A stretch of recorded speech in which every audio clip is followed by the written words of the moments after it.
بسم الله الرحمن الرحيم الحمد لله ثم الصلاة والسلام على رسول الله وعلى آله وصحبه وسلم وبعد مقعي وحويان حسن جماديد محمود قدومي كحوينكا والسياسات كعدالة سنات قبل كمدوك مقالة قالكاي أنا أقصد عن حافظك والسياسات كعدالة سنات مع المشاقات كنا يكجرنا وحان سمق له lagu mahad celinayaa dhammaan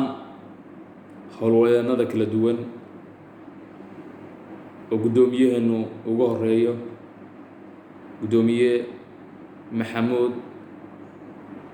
khaliif jabiye iyo dhammaan howlwadeennada gobollada waxaan leeyahay oo aad iyo aad ba u mahadsantihiin waxaad qabateen حول آل لوغو فرحه إن شاء الله تعالى نوحان إلهي ومهد علينا سبحانه وتعالى دائرتي سوماليات أما دائرتي سوماليات وحلك أهيد وأغويهن كأهيد ودلكو ديدتكو وحبرتي إن ما تكون بدوبان أم إسكو أركان السياسات كعدالة دي سنانتا إلهي بما هذا أسكله وعن رجيني إن شاء الله تعالى إن هذا أمر سياسات كبحنا حزب سياسات نقولنا ذلك يدك وحق ونه عن كوف فكرنا سان ذلك أن يدلك أن أنو هرمرين لهين وأنا آمن سنة هاي هدان أوجه هاي قدوميه نجود هدف كيسة مددي يريد ودنك يمروح كقبتي أباري فتهاده يمسيبوين كقرّك دعيوح كقبتي حلي مشرعها قرومدي أبساكين تي أقونت يدين يرتوح وقبتي حدان حزب السياسة نقنه أما ذلك الذي سأن هله وعن رجيني يا ودنك إنه برواقي بشوش بدل دونه وعن آدي آد وكل صونا هاي inta badan dhalinyarta Soomaaliyeed inay fursad ka heleen siyaasadeedka cadaaladda iyo sinaanta gobolladeeda iyo degmooyinkeeda waxaan aaminsanahay inay labeenta maanta ama hubka lagu dagaalamay ay yihiin dhalinyarta Soomaaliyeed wax ka wanaagsan oo la kasbado oo cudud kula noqdo oo ka wanaagsan ma waa maanta jiilka jira dadka ugu xoogga badan waa dhalinyarta Soomaaliyeed way baraarugeen dhalinyarta Soomaaliyeed oo waxay ogaadeen cidda anfici karta iyo cidda masiirkooda ka talin karta marka waxaan leeyahay dhalinyarta Soomaaliyeed ee ku bahowday siyaasadda cadaaladda iyo sinaanta nasiib ayaan leenahay Allah subhanahu wa ta'ala ba inoo gartay inaan laba eray oo wanaagsan oo xisbigeenu uu leeyahay astaan u ah oo ah cadaaladda iyo sinaanta inaan isku nimaadno maantana waxaan looga baahan yahay inaan cadaaladda iyo wanaagga ka shaqeyno ku sifowno cadaaladda iyo sinaanta magaca ururku wato gobollada dalka ama dawladda Puntland degmooyinkiisa magaalooyinka kale oo tuulooyinka xogaa ka waaweyn إن شاء الله تعالى ذاتك جوجه إن حرير دولة لياشو لصادمه ذاتك اللوغة شاكيو حزبك أن أرسياسة ذاتك هدف كيسة أنا وحيابا أنكو قولي سنة وحاكمي دا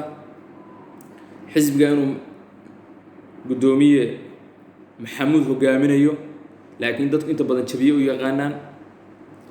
وحاكنا أنكو قولي سنة حزبي هداد أوركان وصو حزب سياسي نقضه waxaan noqonaysaa qofka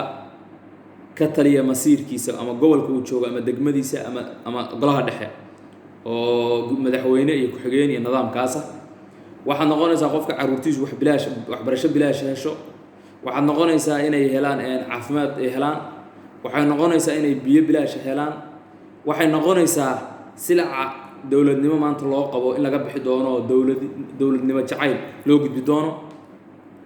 inta badanna dadku intaa markaan u sharaxnayo in kasii badanba waxay la soo boodayeen maadaama mudane maxamuud khaliif jabiye uu hogaaminayo xisbigan sidaasaan kalsooni ugu qabnaa sidaasaan ku taageersanna waxaa ilaahay mahaddiisa oo aan ognahay oo diinteennu inoo sheegtay qofka markii samada laga jeclaado markii ilaahay jeclaado malaa'igta iyo ahlu samaha jeclaada la dhaha haddana dadka ardada jooga ba ayagana waxaa la dhahaa jeclaada ahlu samihii ayaa soo jeclaaday ilaahay baa doortay waa qof wanaagsan qabuulka waxaa loogu soo dejiyaa dadka dhulka jooga sababta waxa waaye annaga intaan shaqaynaynay waxna dhiba wax naga hor yimaada waxna khilaafa wax ilaahay dugusum ogol yahay anagoo waliba muddo yar haysanay wax jibaysan oo u marqaansan in xisbiga ku biiraan maayo urur siyaasadeedkee waxna ka hodamaan arag marka waxaan leeyahay guddoomiyaheena iyo xisbigeenna ilaahay qabuul buu soo dejiyey sababtoo ummaddii baa na jeclaatay sababtoo ummaddii baa nagu faraxday marka dhammaantii inaan saa u fahanno wanaagga dowladnimo iyo wanaagga islaamtinimona aan ilaalino waa mahadsantihiin mar labaad iyo mar saddexaad waan salaamayaa waxaan rajaynayaa insha allah in howlaha si fiican dardar leh inay gobollada uga socdaan